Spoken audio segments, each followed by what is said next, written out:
हाँ जी, तो one second स्वागत है आप लोगों का। मैथमेटिक्स पढ़ रहे हैं हम लोग। थर्ड लेक्चर है मैथमेटिक्स का आज। तीसरा लेक्चर है और आज हम फिर से नंबर सिस्टम से जुड़ी हुई कुछ बेसिक बातें आज करने वाले हैं। बेसिक अंडरस्टैंडिंग के लिए बातें करने वाले हैं। ये जो आज हम बातें करेंगे ये शायद इस पर डायरेक्ट क्वेश्चन उतने नहीं बनते हैं, बट इनडायरेक्ट बनते हैं, क्योंकि यहाँ पर जो शब्द हम आज डिस्कशन करेंगे वो आगे जाकर जो टॉपिक्स आपको आएंगे तो वहाँ वो शब्द आपके सारे काम आने वाले हैं। तो इस टॉपिक को बिल्कुल भी हल्के मत लीजिएगा आप। इसको थोड़ा याद कीजिएगा, इन नंबर्स को थोड़ा याद कीजिएगा, टाइप ऑफ जो नंबर्स हैं उनको याद कीजिएगा आप। देखिए, जो टॉपिक का नाम है क्लासिफिकेशन ऑफ नंबर्स, हिंदी में कहें तो संख्याओं का वर्गीकरण। संख्याएं कितने प्रकार की होती हैं ये बात करने वाले हैं। अब भाई ऐसा है, देखिए मैं आपसे बोलूं कि मनुष्य कितने प्रकार के होते हैं? तमाम प्रकार के होते हैं। आप कहेंगे सर दो प्रकार के होते हैं, अच्छे और खराब। दूसरा बच्चा कहेगा कि सर तीन प्रकार के होते हैं, एक गोरे, एक काले, एक बीच वाले, इंडियंस टाइप। एक कहेगा सर तीन चार प्रकार के होते हैं, चार प्रकार के होते हैं। कौन कौन से होते हैं सर? एक बहुत लंबे होते हैं, एक बहुत छोटे होते हैं, और एक छोटे से थोड़े बड़े होते हैं, और एक लंबे से थोड़े छोटे होते हैं। बहुत सारे क्लासिफिकेशन किए जा सकते हैं। कुछ कहेंगे कि नहीं सर और कई प्रकार के होते हैं। मान लो मैं, अब देखो शुरू में मैंने क्या किया, मैंने एक जगह रंग को आधार बनाया, कितने प्रकार के होते हैं, बोले सब तीन प्रकार के होते हैं, काले गोरे और बीच वाले। एक जगह मैंने हाइट को आधार बनाया। मैं ये भी कह सकता हूं कि और सर 25-30 प्रकार के होते हैं। कोई शर्ट्स पहनते हैं, कोई टी शर्ट पहनते हैं, कोई ऐसे होते हैं जो वो केले के पत्ते लपेटते हैं, या कोई जो वो आदिवासी लाइफ टाइप जो लोग होते हैं, झिंगा लाला हो वाले, वो अलग टाइप के कपड़े पहनते हैं। तो मैं मनुष्यों के तमाम सारे क्लासिफिकेशन कर सकता हूँ। एक क्लासिफिकेशन को दूसरे क्लासिफिकेशन के साथ में हमको इंटरमिंगल नहीं करना है। क्लासिफिकेशन अलग अलग तरीके के हैं। इसी प्रकार से जो नंबर सिस्टम है, नंबर सिस्टम में नंबर्स के जो क्लासिफिकेशन है वो एक ही बेसिस पे हमने किया है ऐसा नहीं है। कई सारी बेसिस पर कई अलग अलग क्लासिफिकेशन है। तो पहले मैं कुछ क्लासिफिकेशंस की बात करूंगा, बाद में एक फ्लो चार्ट बना के, एक टेबल बना के भी आपको मैं समझाने का प्रयास करूंगा उसको। तो नंबर्स कितने प्रकार के होते हैं साहब, बात करते हैं। सबसे पहले तो उन नंबर्स की बात करते हैं, जैसे मान लीजिए मैं एक नंबर लाइन बनाता हूं। अब ये नंबर लाइन तो आपने पढ़ी ही होगी कभी ना कभी, 5th 6th 7th 8th 9th हमेशा पढ़ी होगी आप लोगों ने। अब इस नंबर लाइन पे उन नंबर्स को हम लिखते हैं जिनका जनरली हम यूज करते हैं डेली बेसिस पर। कि भाई मैं 4 केले ले आया, मैं 5 दर्जन संतरे लाया, मैं 50,000 रुपये कमाता हूं। तो 1 2 3 4 5 6 7 8 वाले जो नंबर्स हैं पहले उसके डिस्कशन करते हैं। तो वो जो नंबर हैं तो इस लाइन पे फ्रॉम 1 2 3 एंड सो ऑन चलते रहते हैं। इन नंबर को हम क्या कहते हैं? इन नंबर्स को हम कहते हैं प्राकृत संख्याएं। कौन सी संख्या है भाई? प्राकृत संख्याएं या natural number. Natural number actually ये वही काउंटिंग नंबर्स हैं। इनको काउंटिंग नंबर्स भी कह देते हैं कई जगह। ये काउंटिंग नंबर्स है जिसका यूज हम जनरली अपनी काउंटिंग्स में करते हैं। They are the natural numbers. तो आप चाहें तो एक लाइन लिख सकते हैं, उसमें एक हेडिंग डाल लीजिए नेचुरल नंबर, उसमें लिख लीजिए वे सभी नंबर जिनको हम सामान्य जीवन में इस्तेमाल करते हैं नेचुरल नंबर्स कहलाते हैं, जो एक से शुरू होकर कहां तक जा सकते हैं? अब बताइए एक से शुरू होकर कहां तक जा सकते हैं? 1 2 3 4 5 6 7 8 9 10। मैं करोड़ों बोल सकता हूं, मैं अरबों बोल सकता हूं, कितना भी आप इसको काउंट करते चलिए, उसके बाद एक और जोड़ दूंगा, एक और आगे बढ़ जाएगा मामला। तो ये कितने हैं? ये इनफाइनाइट है। प्राकृत संख्याओं की संख्या कितनी है? इनफाइनाइट है। इनफैक्ट प्राकृत संख्याओं में, नेचुरल संख्याओं में जब हम राइट की तरफ इस लाइन पर जाते हैं तो इनफाइनाइट तक इसको हम लेकर के जा सकते हैं। ये वो नंबर्स हैं जो शायद आर्यभट्ट से पहले यूज नहीं होते थे। आप समझ रहे हैं मैं क्या कहने की कोशिश कर रहा हूं? इसमें जीरो नहीं है। याद रखना इस बात आपको कि जो नेचुरल नंबर्स होते हैं वो नंबर होते हैं जिसमें जीरो इंक्लूड नहीं होता। इसमें जीरो नहीं है। बिना जीरो के बड़ी समस्या होती होगी, बहुत ज्यादा समस्या बिना जीरो को होती होगी। जैसे मान लीजिए मैं आपको ऐसा बोलूं कि एक मैं इक्वेशन बनाता हूं कि x + 3 = 7। तो x = कितना आ जाएगा? 7 - 3 = 5। ठीक है साहब, ये तो समझ में आ गया हमको। मान लीजिए मैं दूसरा इक्वेशन आपको बनाता हूं, x + 5 = 5। तो x = कितना आएगा? 5 - 5। अब 5 - 5 = कितना होगा? क्या इन नंबर्स की सहायता से हम इसको डिसाइड कर सकते हैं? नहीं कर सकते। तो भाई ये कितना आएगा? जीरो आएगा। जीरो मीन्स कुछ नहीं बचा था, कुछ नहीं भी तो हमको ऐड करना पड़ेगा। तो प्राकृत संख्याओं में हम बाद में हमको जीरो भी ऐड करना पड़ा, तो यहां पर हमने फिर जीरो भी लगाया, शुरुआत इसकी जीरो से की। और जब इसमें जीरो लगा देते हैं तो उसको बोलते हैं फिर होल नंबर। होल नंबर या पूर्ण संख्या, इसको बोलते हैं होल नंबर या पूर्ण संख्या। याद रखिएगा, प्राकृत संख्याओं पूर्ण संख्याओं में सिर्फ एक अंतर है कि प्राकृत संख्याओं में अगर हम जीरो और जोड़ दें तो वो पूर्ण संख्या होल नंबर हो जाती है। कंफ्यूजन करने वाले स्टेटमेंट आते हैं एग्जाम में इसके ऊपर। जैसे मान लो मैं आपको दो स्टेटमेंट लिख रहा हूं, मैं आपको ऐसा स्टेटमेंट लिख रहा हूं कि all natural numbers are whole number. दूसरा स्टेटमेंट, ऑल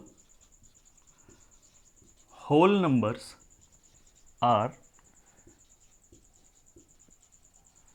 नेचुरल नंबर्स। अब इसमें कौन सा स्टेटमेंट सही है? पहला स्टेटमेंट है कि all natural numbers are whole number, सभी प्राकृत संख्याएं पूर्ण संख्याएं होती हैं। क्या ये सही है? सभी प्राकृत संख्याएं पूर्ण संख्याएं होती हैं। आप दिमाग लगाइए, मैं कुछ नहीं बोलूंगा इसमें। दूसरा स्टेटमेंट क्या है? All whole numbers are natural number, सभी पूर्ण संख्याएं प्राकृत संख्याएं होती हैं। अब बताइए इसमें कौन सा सही ऑप्शन है आपके? Only one, only two, one and two both, neither one nor two. अब बताइए कौन सा सही है? तो आप समझ गए होंगे कि answer is one. All natural numbers are whole numbers, जितने भी नेचुरल नंबर्स हैं वो तो होल नंबर हैं ही, लेकिन मैं बोलूंगा कि होल नंबर क्या सारे नेचुरल नंबर्स हैं? नहीं, होल नंबर में जीरो भी आएगा, तो zero is not a natural number. ठीक है ना? अच्छा, मैं इसको ऐसे ऐसे रीजनिंग की भाषा बनाना चाहें तो मैं ऐसे बना सकता हूं इसको कि एक ऐसे सर्किल है, तो इस सर्किल में हम नेचुरल नंबर्स लिख देते हैं। This is natural numbers. ठीक है साहब, इसके बाहर एक बड़ा सर्कल बनाते हैं जिसके अंदर हम जीरो और ऐड कर देते हैं। तो जब जीरो ऐड कर देते हैं तो बड़ा सर्कल किस चीज का हो जाता है? ये हो जाता है होल नंबर का। आप इसको ऐसा मान सकते हैं। ठीक है ना? इसको याद रखिएगा इन चीजों का, आप छोटी छोटी को। अच्छा, लेकिन अब इसमें एक और समस्या है। हमें समस्या नहीं है, कैटेगराइजेशन है, क्लासिफिकेशन है, समस्या कहना गलत होगा उन चीजों को। इसमें कहीं भी, जैसे मान लीजिए मैं एक और इक्वेशन आपके सामने बनाता हूं, x + 7 = 2। ये एक इक्वेशन हो गया। तो अब इसको निकालिए, x = 2 - 7, तो आंसर कितना आएगा? अब माइनस का 5 आएगा, है कि नहीं? अब माइनस तो हम यूज करते नहीं है, अभी तक हमने जो क्लासिफिकेशन किया उसमें माइनस तो है नहीं, तो भैया इस माइनस वाली लाइन भी जोड़नी पड़ेगी। तो अब इसमें इस तरफ इस लाइन को और ज्यादा आगे बढ़ाना पड़ेगा, और यहां पर -1, -2, -3 एंड सो ऑन, इसको लेकर के जाना पड़ेगा। मैं इस लाइन को थोड़ा नीचे बना देता हूं आपके लिए, मैं दोबारा से इस लाइन को बना देता हूं।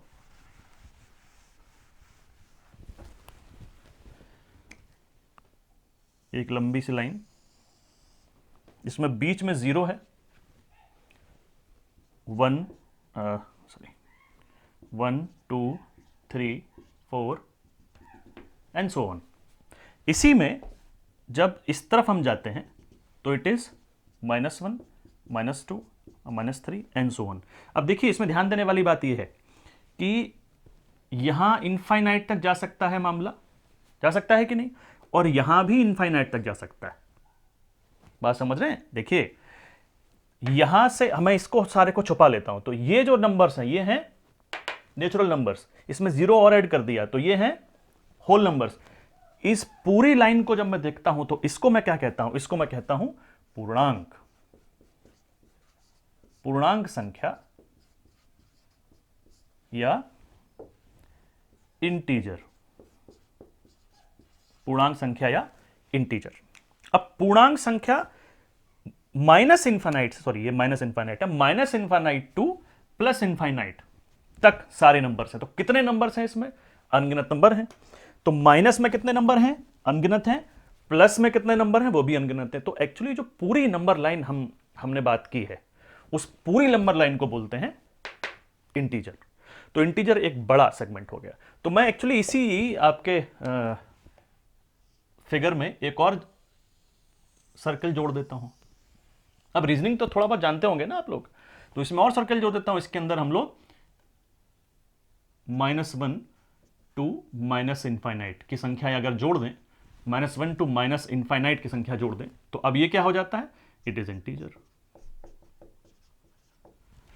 बहुत सिंपल सा चीज है, बिल्कुल एबीसीडी टाइप की, कुछ आपको टेंशन लेने की जरूरत नहीं है। Natural number 1 to infinite positive में, होल नंबर 0 टू इनफाइनाइट, 0 और ऐड कर दिया। इंटीजर जितने होल नंबर हैं उसमें माइनस वाले और ऐड कर दिए, खत्म कहानी। तो ये 3 क्लासिफिकेशन सबसे पहले हमने बात की।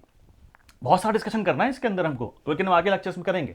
आज हम खाली क्लासिफिकेशन को देख रहे हैं। तो आप चाहें तो लिख लीजिए, प्राकृत संख्या आपने लिखी ली कि जब अच्छा होल नंबर में लिख लीजिएगा आप एक बात को कि प्राकृत संख्याओं में जब शून्य जोड़ दिया जाता है तो उसको पूर्ण संख्या या होल नंबर कहा जाता है।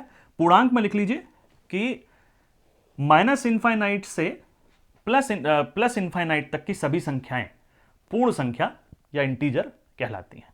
पूर्ण संख्या इंटीजर कहलाती हैं, ठीक है भाई। अच्छा, तो मैं ये एक्चुअली आपसे कह सकता हूं कि जो प्राकृत संख्या है और पूर्ण संख्या है वो एक्चुअली पूर्णांक संख्या का एक पार्ट है, आप ऐसा कह सकते हैं। तो मैं एक्चुअली इसको थोड़ा सा पूर्णांक संख्याओं को और हम और क्लासिफाई करते हैं। तो पूर्णांक संख्याओं की अगर बात करूं, मैं इंटीजर की बात करूं, जो इंटीजर नंबर्स होते हैं, इंटीजर को हम 3 कैटेगरी में बांट सकते हैं कि नहीं। पहला पॉजिटिव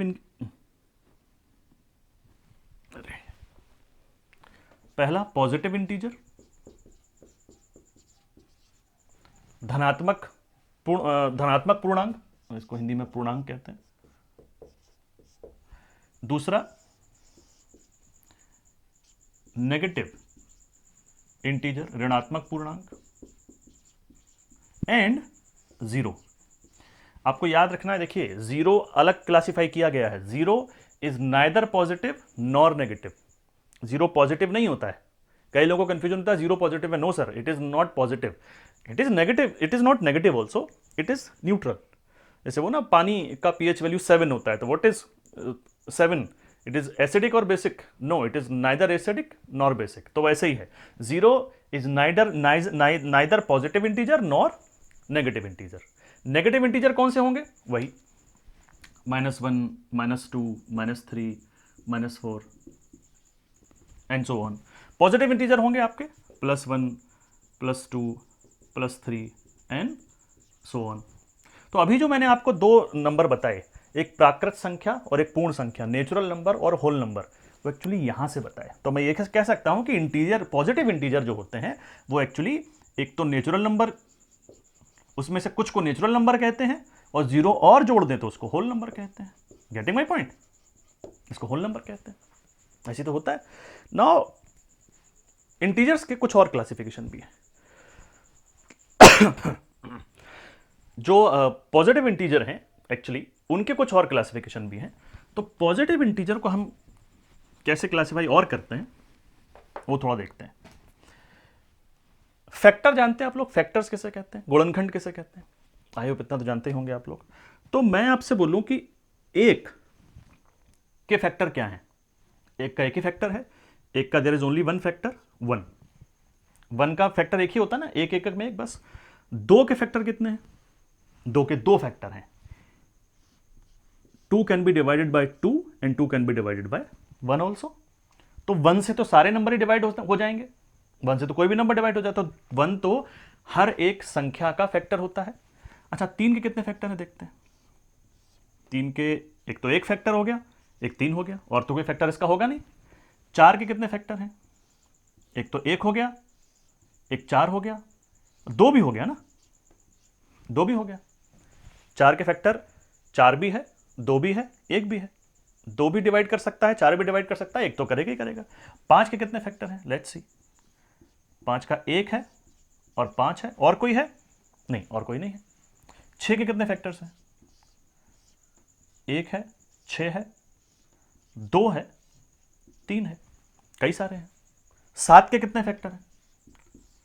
खाली 2 हैं, 1 एंड 7। 2, 3, 4, 5, 6, कोई फैक्टर नहीं है इसका। तो एक्चुअली हम फैक्टर्स के नंबर के हिसाब से इसके 3 कैटेगरी इसकी बनाते हैं। एक कैटेगरी जिसका एक फैक्टर है, एक कैटेगरी जिसके 2 फैक्टर हैं, और एक कैटेगरी जिसके 2 से ज्यादा फैक्टर हैं। एक फैक्टर की कैटेगरी अलग है, 2 फैक्टर्स की कैटेगरी अलग है, और 2 से ज्यादा फैक्टर की कैटेगरी अलग है। तो इनको हम क्या कहते हैं? इनको हम कहते हैं composite number and prime number. Composite number and prime number Hindi में क्या कहते हैं? लेट मी, भाज्य संख्या और अभाज्य संख्या। मैं इसको मिटा देता हूं, भाज्य और अभाज्य। तो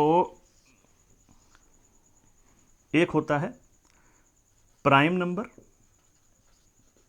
जिसको हम कहते हैं अभाज्य संख्या। हिंदी वाले समझ रहे होंगे, अभाज्य मतलब जिसमें भाग ना जाए किसी का, ऐसा समझ सकते हैं आप। दूसरा होता है कंपोजिट नंबर। कंपोजिट नंबर मतलब भाज्य संख्या। तीसरा बताते हैं अभी, तीसरा क्या है? भाज्य संख्या उसको कहते हैं जिसके 2 फैक्टर होते हैं, इंक्लूडिंग 1, है ना। 1 एक फैक्टर मान के चला गया है, तो जिसके 2 गुणनखंड या 2 फैक्टर हैं। जैसे 3, 5, 7, 8 होगा? नहीं, 8 तो नहीं होगा। 9 होगा? 9 भी नहीं होगा। 10 होगा? 10 भी नहीं होगा। 11। 3 को खाली 1 से डिवाइड कर सकते हैं या 3 से कर सकते हैं। 5 को खाली 1 से डिवाइड कर सकते हैं या 5 से कर सकते हैं। ऐसे 7 में है, ऐसे 11 में है। तो ये वो नंबर हैं एक्चुअली जो किसी से और से डिवाइड नहीं हो रहे हैं, या तो अपने से ही हो रहे हैं या 1 से हो रहे हैं, ऐसे तो कहेंगे। आप ध्यान से देखें तो 2 भी ऐसा ही नंबर है। 2 के कितने फैक्टर हैं? सिर्फ 2, 1 और 2। अक्सर बच्चों को कंफ्यूजन होता है कि 2 जो है वो भाज्य संख्या है। No, it is not a composite number. 2 भाज्य संख्या नहीं है। 2 जो है वो अभाज्य संख्या है, इसको याद रखिएगा आप। 2 अभाज्य संख्या है। हाँ, ये बात सही है कि 2 अकेली ऐसी अभाज्य संख्या है जो इवन नंबर भी है, सम संख्या भी है। अभी सम संख्या भी बताऊंगा। सम संख्या उनको कहते हैं जो 2 से जिसमें 2 का भाग जा सकता है। जो ये अकेली ऐसी अभाज्य संख्या है, प्राइम नंबर है, जो कि इवन नंबर भी है। लेकिन 2 इज अ प्राइम नंबर, इसको याद रखिएगा। इस स्टेटमेंट से एग्जामिनर खेलता है एग्जाम में। कंपोजिट नंबर जिसके 2 से ज्यादा फैक्टर्स हैं या 2 से ज्यादा गुणनखंड हैं। जैसे 2 से ज्यादा गुणनखंड किस किस के हो सकते हैं? जैसे मैंने कहा कि 4 के हो सकते हैं। 4 के गुणनखंड कितने हैं भाई? 1 है, 2 है और 4 इटसेल्फ। 4 है, 6 है, 8 है, 9 है, 10 है, 12 है, 14 है, 15 है। ये सब क्या है? ये कंपोजिट नंबर है। ठीक है। इसमें 1 कहाँ है? 1 तो कहीं नहीं है। देखो, 1 की अलग कैटेगरी है।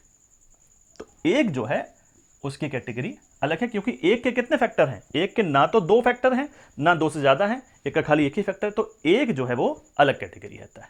बात समझ रहे आ रही है आपको लोगों को? तो मैं ऐसा कह सकता हूं 1 के बारे में कि 1 is neither prime nor composite.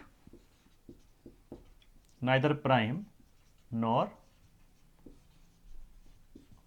Composite मतलब 1 जो है वो ना तो अभाज्य संख्या है, ना ही भाज्य संख्या है। 1 की कैटेगरी अलग है। 4 स्टेटमेंट उसने 4 ऑप्शन दे दिए। मान लीजिए उसने 4 ऑप्शन दिए। पहला स्टेटमेंट उसने लिखा कि ये बताइए कि 2 एक भाज्य संख्या है, 2 इज अ कंपोजिट नंबर। दूसरा लिखा उसने कि 1 एक अभाज्य संख्या है। तीसरा लिखा उसने 91 एक भाज्य संख्या है, कंपोजिट नंबर है। चौथा लिखा इसने सभी गलत हैं। अब इसमें कौन सा स्टेटमेंट सही है आपके हिसाब से? सब गलत हैं या इनमें से कोई सही है? देखते हैं। 2 भाज्य संख्या है? नहीं, 2 तो अभाज्य संख्या है। 2 इज अ प्राइम नंबर। याद रखना है आपको ये बातें। मैं इसलिए आपको एक सवाल बना के दिखा रहा हूं। 1 अभाज्य संख्या है? नहीं, 1 ना तो भाज्य संख्या है ना अभाज्य संख्या है। 91 भाज्य संख्या? यस, 91 भाज्य संख्या है। कौन कौन कितने भाज्य संख्या है? चलो इस पर भी थोड़ी बात कर लेते हैं कि भाज्य संख्या होती कितनी है। भाज्य संख्या निकालने के लिए एक शायद ग्रीस का आदमी था, उसने एक तरीका बताया था। तो हालांकि इसको आप तरीके की आपको जरूरत नहीं है, बट बता देता हूं। उसने क्या किया, उसने यहाँ पर एक टेबल बनाई 1 2 3 4 5 6 7 8 9 10, फिर 11 12 13 14 15 16 17 18 19 20, इस तरह से करते करते करते 100 तक उसने टेबल इस तरह से बना दी। अब उसने क्या किया, उसने कहा कि साहब एक गोला कर दो, जीरो सॉरी एक तो इसमें आएगा ही नहीं इस कैटेगरी में, तो साहब प्राइम नंबर कैसे निकालते हैं। तो उसने कहा कि साहब ऐसा है कि 2 तो प्राइम नंबर है, तो प्राइम नंबर पे हम गोला कर देते हैं खाली, ठीक है। अब इसके बाद जितने नंबर हैं उन सब से 2 का भाग करो। अब 2 का भाग सब नंबर्स में करेंगे और जो जिसमें 2 का भाग चला जाएगा उसको क्रॉस कर देंगे, मतलब वो प्राइम नंबर नहीं होगा। तो यानी कि इसको काट दो, इसको काट दो, इसको काट दो, इसको काट दो, इस तरह से 100 तक सारे नंबर काट दो। उसके बाद 3 को पकड़िए आप, 3 क्या है, प्राइम नंबर है, हाँ प्राइम नंबर तो है ही, बिल्कुल है 3 प्राइम नंबर साहब। अब 3 का गुणा कीजिए, भाग कीजिए सब लोगों में, तो 3 का भाग इसमें हो जाएगा, उनको भी काट दीजिए, जिसमें 3 का भाग जाता चला जाए उन सबको काटते चलिए आप, इसको काट दीजिए, इसको काट दीजिए, तो जो कट रहे हैं वो प्राइम नंबर नहीं है। फिर इसी प्रकार से 5 को पकड़िए, 5 प्राइम नंबर है, तो 5 जिसमें भाग जा रहा है, अब इसको काट दीजिए, जो ये है उस 5 में काट दीजिए। फिर 7 को पकड़िए, इस प्रकार से तब तक चलते चलिए जब तक कि सारे नंबर पर या तो गोला ना हो जाए या क्रॉस ना हो जाए। बड़ा लंबा प्रोसेस है ये, तो इसके करने की आपको कोई ज़रूरत नहीं, आपको बस याद लेकिन ज़रूर करना है। आपको एक चीज़ जो बता रहा हूँ वो याद करना है, उसको याद कर लेना आप कि 1 से लेकर 50 तक कितने प्राइम नंबर हैं। There are 15 prime numbers. 1 से 50 तक अगर आप जाएंगे तो कितने प्राइम नंबर हैं, 15। और 50 से लेकर 100 तक अगर आप जाएंगे तो कितने प्राइम नंबर हैं, 10 हैं। तो टोटल 1 से लेकर के 100 तक कितने प्राइम नंबर हैं, ये 15 है। भैया आपको याद कर लेना है उसको, एग्जाम में सीधे सीधे क्वेश्चन आ जाते हैं वाले, तो आप याद कर लेना। कैसे निकालते हैं वो आपको पता ही है, एक तरीका मैं भी बता दूंगा आपको भी निकालने का। तो ये जो है प्राइम नंबर होते हैं। तो प्राइम नंबर और कंपोजिट नंबर में आपको नंबर समझ में आया, अंतर समझ में आया। अच्छा, प्राइम नंबर निकालते कैसे, चलो ठीक है, मैं 1 सेकंड में आपको मैं बता ही देता हूं कि कैसे आप पता करेंगे कि प्राइम नंबर है या नहीं है कोई नंबर। ये नोट करते चलिएगा आप लोग, आई होप नोट कर लिया होगा आप लोगों ने सब।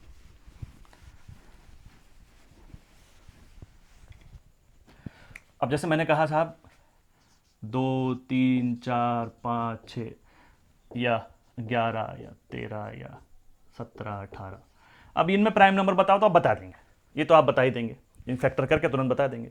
लेकिन मैंने आपको कहा कि ये बताइए कि 244 एक प्राइम नंबर है कि नहीं है, कैसे बताएंगे आप 244 एक प्राइम नंबर है कि नहीं है। तो फिर आप थोड़ा सा मुश्किलात में चले जाएंगे, थोड़ा लंबा हो जाएगा मामला। इस नंबर को और बढ़ा दूं तो थोड़ा सा और फिर आपको कैलकुलेशन करना पड़ेगा, 2 से डिवाइड करोगे, फिर 3 से करो, 4 से करो, मतलब मुश्किल होगी। अब इसमें 2 चीज़ें हैं, देखो हम, चलो पहले कोई आसान वाला लेता हूं मैं आपके लिए चलो 18 लेता हूं, ठीक है। 18 मैंने लिया कि 18 प्राइम नंबर है या नहीं है। तो इसके लिए हम क्या करते हैं, जो भी नंबर है उसका अंडर रूट ले लीजिए। डरो नहीं, हमको पूरा अंडर रूट नहीं लेना उसमें, तो चिंता ना मत करो। जो नियर अंडर रूट है, जो छोटा अंडर रूट है वो ले लीजिए। यानी देखिए 3 त्रिका 9, तो 3 तो होगा नहीं इसका अंडर रूट, 4 चौक 16, 4 चौक 16 हो सकता है, 5 25, हाँ वो ज़्यादा हो गया, तो यानी कि 4 पॉइंट कुछ होगा इसका जो अंडर रूट होगा, 4 पॉइंट समथिंग ही तो आएगा। अब हम क्या करेंगे, जो भी ये वाला आंसर आया इस तरफ, इससे छोटे जितने भी नंबर्स हैं उन सब का डिवाइड करके देखेंगे इसके अंदर, इससे सब छोटे नंबर्स का। तो इससे छोटे कौन कौन से नंबर हैं, 2 3। अब 2 का अगर डिवाइड हम करते हैं 18 में तो जाता है, चला जाता है। तो अगर जैसे ही 1 का भी डिवाइड चला जाए किसी भी नंबर का तो फिर वो प्राइम नंबर नहीं है। जैसे मान लीजिए 17 का करके आपको बताता हूं मैं, जो 17 है, 17 का रूट निकालिए। अगेन 4 चौक 16, तो 4 ही ले लेते हैं, 4 पॉइंट समथिंग आएगा इसका भी, 4 पॉइंट कुछ, 4 पॉइंट समथिंग आएगा। तो 4 से नीचे कितने नंबर्स हो गए, 2 और 3, तो 2 छक्की 12, 2 नहीं, 2 का तो नहीं जा रहा इसमें, तो नहीं जाएगा ये। तो 3 का जा रहा है इसमें भाग, 3 का भी नहीं जा रहा, तो 4 से छोटे किसी भी नंबर का इसमें भाग नहीं जा रहा, तो इसलिए 17 क्या हो गया, 17 एक प्राइम नंबर हो गया। तो 17 एक अभाज्य संख्या है, एक प्राइम नंबर है। मुझे मालूम है कुछ लोगों के दिमाग में आ रहा होगा जो किताब में आपने पढ़ा है 6k + 1, अभी बताएंगे उसको भी कि क्यों मैं वो नहीं बता रहा हूं, क्योंकि वो हर जगह काम नहीं करता। पहली बार पढ़ते हैं तो ऐसे ही होता है, क्योंकि आपने वही ये रटा हुआ है तो उससे, लेकिन समस्या है।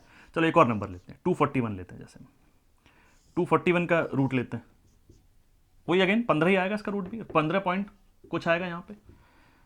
तो 15 में अगेन 2 से भाग जाएगा, इसमें नहीं जाएगा, 3 से नहीं जाएगा, 4 से, 5 से, 6 से, 7 से, नहीं, किसी से भाग नहीं जाएगा इसमें। तो इसमें किसी से भाग नहीं जाएगा तो भैया ये तो नहीं हो सकता। मेरा मतलब, मेरा कहने का ये है कि 241 जो है वो प्राइम नंबर है। ठीक है। अच्छा, 241 को हम इस फॉर्मूले में लगा के देखते हैं, 6k+1।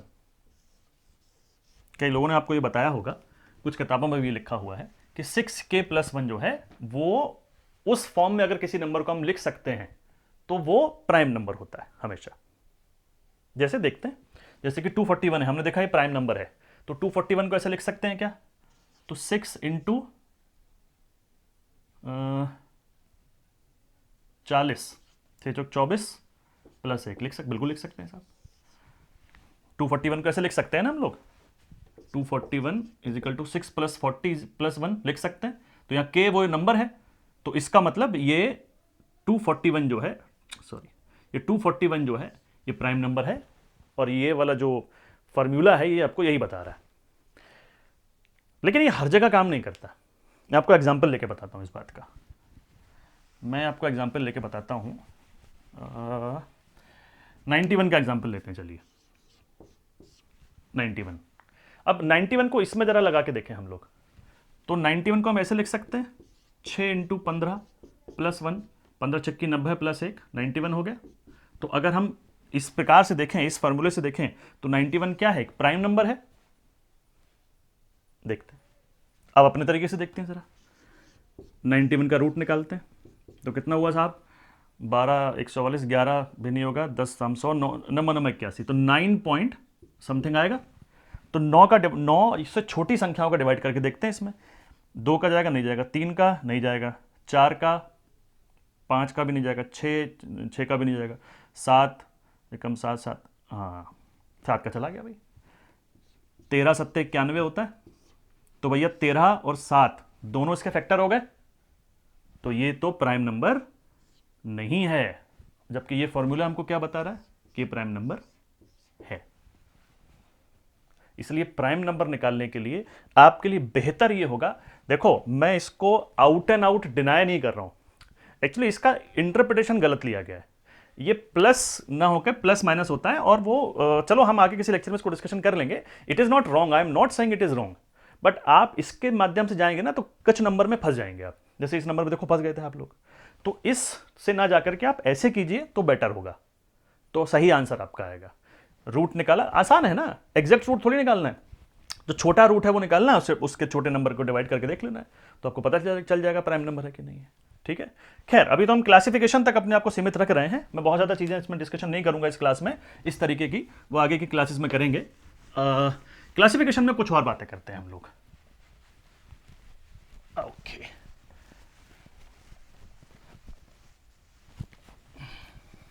पूर्णांकों का एक और छोटा सा क्लासिफिकेशन है, वो भी चलो मैं डिस्कशन कर लेता हूं। जो इंटीजर हैं, जो पूर्णांक है, उनमें एक और क्लासिफिकेशन होता है, सम और विषम। सम मीन्स इवन और विषम मीन्स ऑड। सम मीन्स ऐसे सारे नंबर जिनका जो 2 से डिवाइड हो सके उनको सम कहते हैं। 2, 4, 6, 8, 16, 32, 10, 12, 14, 16, ये सारे नंबर क्या हैं? ये सम है। यानी कि सम संख्या वो होती है जो नेक्स्ट नंबर के बाद की नेक्स्ट संख्या, नेक्स्ट नंबर के बाद की नेक्स्ट संख्या, फिर नेक्स्ट संख्या, फिर नेक्स्ट संख्या, ये सम संख्या होती है। ऑड जिनका 2 में डिवीजन नहीं हो सके, यानी जैसे कि 1, 3, 5, 7, 9, 11। दोनों में देखो समानता क्या है कि एक नंबर छोड़ के अगला नंबर ऑड है, एक नंबर छोड़ा, फिर एक नंबर छोड़ के नेक्स्ट, फिर एक नंबर छोड़ के नेक्स्ट, ऐसे यहां पे है। ये चीज बहुत काम आने वाली है हमको, आगे जाकर के बहुत काम आएगी। जैसे वो एग्जाम में क्वेश्चन कैसे कर देता है, ये बताइए कि 25 के बाद की 7 क्रमागत सम संख्याओं का योग कितना होगा, या 7 क्रमागत सम संख्याओं का औसत कितना होगा, और भी बहुत सारी चीजें उसके अंदर वो बनाता है। तो सम और विषम ये भी हमने बता दिया, वैसे आपको पता है चीजें, बट फिर भी मेरा कर्तव्य था आपको बताना, तो मैंने बता दिया है। जैसे सम और विषम, अब हम उस क्लासिफिकेशन को थोड़ा सा पूरे बोर्ड पर बनाते हैं। ठीक है, तो बोर्ड साफ कर देता हूं पहले मैं। चलिए अब नए सिरे से इसको बनाते हैं। जैसे मैंने कहा कि देखो क्लासिफिकेशन बहुत अलग अलग बेसिस पे है, तो एक फ्लो चार्ट पे सारा क्लासिफिकेशन बनाना पॉसिबल नहीं है, क्योंकि उनके बांटने के आधार अलग हैं। बट फिर भी कुछ चीज़ों को हम बना लेते हैं यहाँ पे। तो नंबर्स का क्लासिफिकेशन अगर हम करें तो हम सबसे पहले शुरुआत करते हैं, इट इज रियल और इमेजिनरी, वास्तविक या काल्पनिक। काल्पनिक कुछ नहीं, देखो वास्तविक नंबर वो हैं जो कि हम बात कर चुके हैं अभी तक। वास्तविक नंबर वो सारे नंबर हैं जो नंबर लाइन पे फिट हो सकते हैं, यानी माइनस इनफाइनाइट से लेकर के पॉजिटिव इनफाइनाइट तक जितने नंबर होते हैं इंक्लूडिंग जीरो, ये सब कहलाते हैं रियल नंबर। 2, 4, 6, 8, 10, 2.5, 3.5, 3/4, जो भी आप नंबर सोच सकते हैं, दे आर रियल नंबर, जो होते हैं, दे एग्जिस्ट। लेकिन कुछ नंबर होते ही नहीं है। हाँ, कल्पना कर सकते हैं आप, होते नहीं है। कल्पना कीजिए, अब जैसे मैं कल्पना कर रहा हूं कि भाई एक हाथी उड़ रहा है। अब हाथी कभी उड़ सकता है क्या? नहीं उड़ सकता है। मेरी कल्पना में तो उड़ सकता है, कल्पना कर रहे हैं, तो वो काल्पनिक हाथी है वो। तो हाथी जो उड़ रहा है वो कैसा हाथी है? काल्पनिक हाथी है। तो मैंने कहा एक नंबर है √-1। तो क्या ये नंबर हो सकता है? आप समझो, √-1 जो है अगर हम निकालेंगे तो कैसे निकालेंगे? -1 मल्टीप्लाई -1। आप समझ रहे हैं? तो 1 का स्क्वायर, -1 का स्क्वायर अगर हम स्क्वायर रूट निकालेंगे तो कैसे होना चाहिए? ऐसे तो होना चाहिए। अब माइनस और माइनस तो प्लस हो जाते हैं। तो अगर ये √1 होता तो पॉसिबल था, लेकिन √-1 पॉसिबल है क्या? नहीं है। इसलिए √1 जो है इसको हम कहते हैं iota. It is iota. I से इसको डिनोट करते हैं, तो i इज इक्वल टू √-1। बस इतना आपको याद रखना है। ऐसी कोई संख्या जो वास्तविक में हो नहीं सकती, अंडर रूट किसी भी नेगेटिव का अंडर रूट नहीं आ सकता, कोई भी नेगेटिव संख्या अंडर रूट में नहीं आ सकती। तो आयोटा कहते हैं √-1 को, √-1 को आयोटा कहते हैं। इस बात को बस याद रखिएगा आप, ठीक है? कुछ बार जो क्वेश्चन आया भी आयोटा के ऊपर, तो बस इसी के ऊपर आया है। ये हमारे एक्चुअली काम का नहीं है। काल्पनिक है, कैसे काम का हो सकता है? काम के ये वाले हैं रियल। अब रियल को हम कैसे डिवाइड कर सकते हैं? 2 पार्ट्स में डिवाइड कर सकते हैं रियल नंबर्स को। रियल नंबर्स एक होते हैं डेसिमल,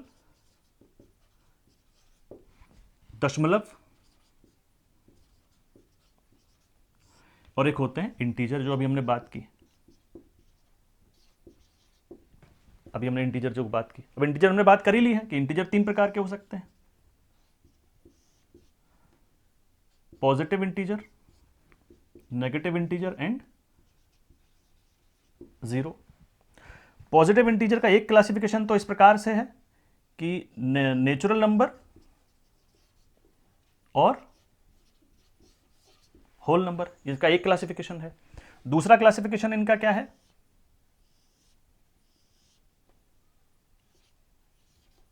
ऑड, इवन, इनका दूसरा क्लासिफिकेशन है, ठीक है? एक और क्लासिफिकेशन इनका क्या है?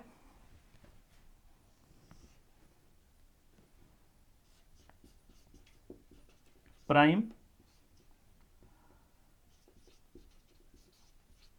और कंपोजिट नंबर, ठीक है? ये अलग अलग क्लासिफिकेशन, इनकी हमने बात अभी कर चुके हैं। अब डेसिमल सिस्टम क्या है? इसके एक्चुअली 2 पार्ट हैं। डेसिमल जो नंबर्स हैं उनके भी उसको 2 कैटेगरी बांटा गया है। एक है रिपीटिंग या टर्मिनेटिंग भी बोलते हैं इसको, रिपीटिंग या टर्मिनेटिंग।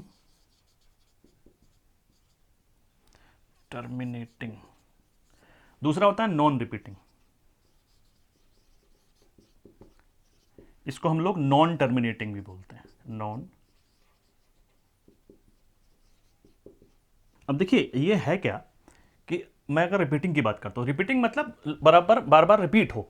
रिपीट मीन्स जैसे कि मैं आपको बोलूं कि 10/3, तो कैसे लिखेंगे आप? 3.333, लगातार 3 आता रहेगा, आता ही रहेगा।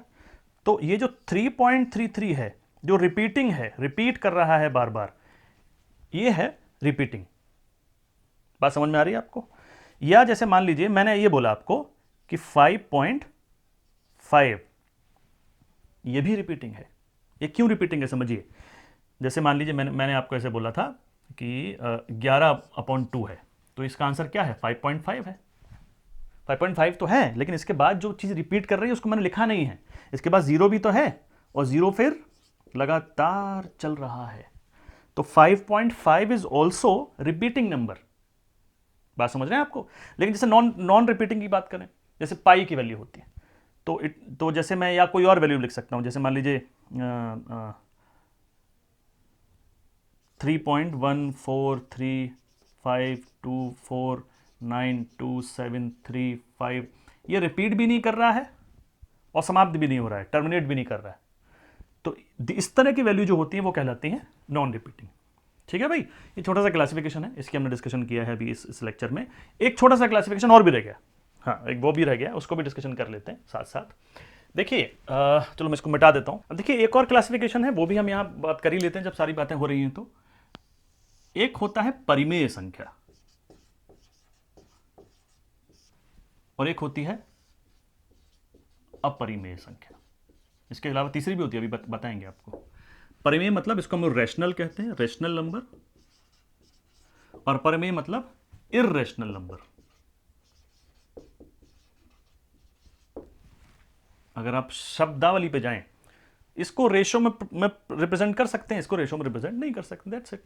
मतलब ये वो नंबर हैं कि अगर मैं इसको p मानूं और इसको q मानूं, तो ये वो नंबर है जिनको p अपॉन q में प्रदर्शित कर सकते हैं। इनको p अपॉन q में लिख सकते हैं, they can be written as p upon q, लिख सकते हैं। दूसरी बात, q कैन नॉट बी 0, ये ध्यान रखना है। या q 0 नहीं हो सकता, और कुछ हो सकता है, इट कैन नॉट बी 0। जिसका एग्जाम्पल क्या हो सकता है? 3/2, सॉरी 3/2 क्यों लिख रहा हूं, it is 3/5, 4/8, -7/5 etcetera. They can be written in these forms. अपरमेय संख्या क्या होती है? जिनको इस फॉर्म में नहीं लिख सकते हैं, that can not be written as p upon q की फॉर्म में नहीं लिख सकते, नहीं लिख सकते। जैसे √3 को जरा इस फॉर्म में लिख के बताओ, लिखो जरा करके दिखाओ। √5 को जरा इस फॉर्म में लिख के दिखाओ, यू कैन नॉट। तो इस तरह के नंबर क्या कहलाते हैं? अपरिमेय संख्या कहलाती है। क्या कहलाती है? अपरिमेय संख्या। अब इसी में एक चीज और होती है, मैं आपको बोलूं √4 प्लस √9 अपॉन √625 -25, ये क्या है? ये परिमेय संख्या है कि अपरिमेय संख्या? बताइए, देखिए देखिए देखिए, ये परिमेय है कि अपरिमेय है? कोशिश कीजिए, कोशिश कीजिए, पॉज कीजिए वीडियो अपने, उसके बाद कोशिश कीजिए। अब मैं देखता हूं, इट इज 2 + 3 अपॉन 0, ये 0 ही तो होगा, तो यानी 5/0। तो क्या ये परिमेय है? नहीं सर, ये परिमेय नहीं है। अपरिमेय तो है ही नहीं, क्यों लिखा जा सकता है इसको? परिमेय इसलिए नहीं है क्योंकि इसमें नीचे 0 लिखा है। देखो बेटा, ऐसा है कि अगर खाली 5 लिखा हुआ है तो 5 का मतलब होता है 5/1। 5 का मतलब 5/0 नहीं है। 5 का, जैसे मैंने यहां एक संख्या लिखी है 5, तो इसका मतलब है 5/1, इट इज नॉट 5/0। अभी 0 का मतलब क्या है भाई? आप जानते हैं कि 0 का भाग किसी चीज में देते हैं तो क्या आंसर आता है? 0 आता है कि इनफाइनाइट आता है या कुछ और आता है? ज्यादातर बच्चे कहेंगे सर इनफाइनाइट आता है। कितना आता है? इनफाइनाइट। देखो है क्या, हम 0 का भाग, या भाग किसे कहते हैं, आप इस बात को समझिए, भाग किसे कहते हैं? भाग का मतलब होता है घटाना।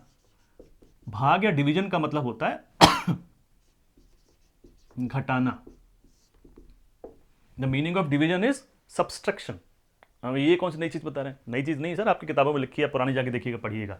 मतलब वो ये कह रहे हैं कि मैंने लिखा 25/5, यानी कि 25 में से, अब हम इसको कैसे बोलेंगे? ये 5 का डिवाइड किया जाएगा 25 में, अब इसको एक्चुअली ये बोला जा रहा है कि 25 में से 5 कितनी बार घटाया जाएगा, हमें वही बताइए आप।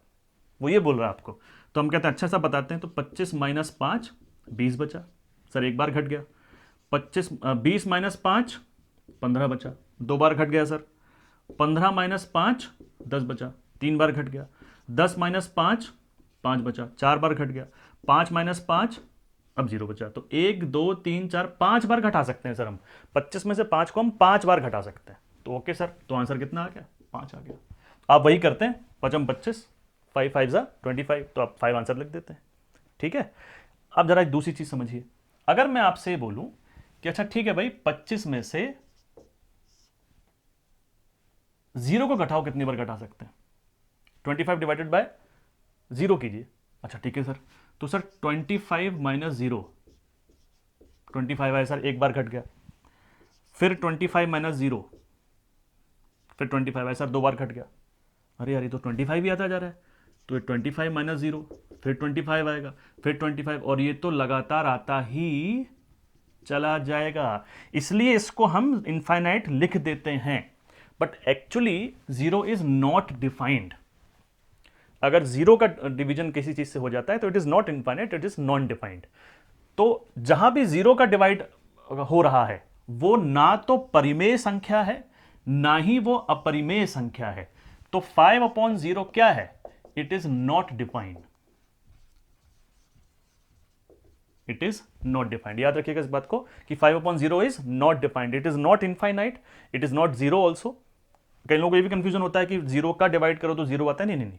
हाँ, ऐसा जरूर है कि मैं 0/5 लिखूं अगर, तो इसका आंसर 0 है।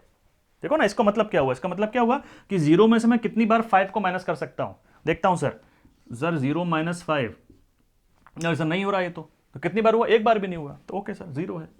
तो 0 में किसी का भाग देते हैं तो आंसर आता है 0। 0 का किसी में भाग देते हैं तो आंसर होता है नॉन डिफाइंड। तो याद रखिएगा, इस टाइप का अगर कोई क्वेश्चन आपके एग्जाम में आ जाए तो it is neither rational nor irrational, it is not defined. Getting my point? चलिए, तो ये बहुत ही बेसिक सी बातें हमने इस लेक्चर में की हैं। ये चीजें आपको थोड़ा सा याद करनी है, याद रखनी है कि इवन किसे कहते हैं, नेचुरल नंबर क्या होता है, होल नंबर क्या होता है।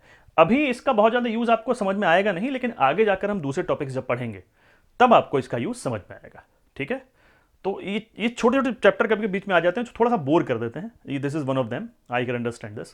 तो लेकिन इसके बाद जो चैप्टर्स आएंगे उसमें अब मजा आने वाला है, अब बहुत मजा आपको आने वाला है। ठीक है भाई, चलिए अगले लेक्चर में कुछ बात करते हैं। नमस्कार। अच्छा नहीं, हाँ, एक चीज़ और पिछले लेक्चर में एक छोटी चीज़ रह गई थी, मतलब रह नहीं गई थी। मैंने बाद में उस लेक्चर को एडिट कर रहा था तो देखा मैंने कि एक चीज़ गलती से मैंने कुछ और लिख दी थी उसमें, जो थी कुछ और। वैसे तो ज़्यादातर बच्चे समझ गए होंगे उसको कि मैंने वो गलती से क्या लिखा है। जब मैंने आपको हेक्साडेसिमल बता रहा था, तो हेक्साडेसिमल पिछला लेक्चर हमारा जो था वो क्या था कि बेस सिस्टम का लेक्चर था। तो उस लेक्चर में जो लास्ट में मैंने हेक्साडेसिमल बताया था उसमें मैंने क्या बताया था, उसमें कितने डिजिट लेते हैं? हेक्साडेसिमल में डिजिट होते हैं 16।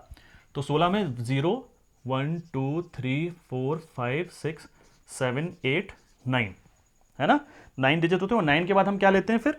A B C D E। तो 9 को हम लिखते हैं 10, सॉरी, A को हम लिखते हैं 10, B को लिखते हैं 11, C को लिखते हैं 13 और D को लिखते हैं 14। यहाँ शायद मैंने 15 लिख दिया था, तो ये थोड़ा एक नंबर गलत हो गया था यहाँ पे, तो मेरा ध्यान गया, तो मैंने चलो ठीक है अगले वीडियो में बच्चों को बता देंगे। और तो ये जो है 15 तक होता है। इट इज़ नॉट टिल 16, यहाँ मैंने 16 लिख दिया गलती से, तो ये इट इज़ एक्चुअली टिल 15। तो बाकी तो सारी चीज़ सेम है, समझाया मैंने सही है, उसमें भी सारी चीज़ सही है, बस लिखने में थोड़ी सी यहाँ कैलकुलेशन गलत हो गई। जो आप देखेंगे तो आपको दिखेगा कि 13 के बाद सीधे 15 आपको नजर आएगा, तो उसको 13 14 15 कर लेना उसको। उसमें मैंने क्या लिख दिया? उसमें लिख दिया मैंने 13 15 और 16 ऐसे लिख दिया, उसको सही कर लेना आप लोग। ठीक है जी, चलिए अगले लेक्चर में फिर कुछ बढ़िया मज़ेदार बात करते हैं। नमस्कार।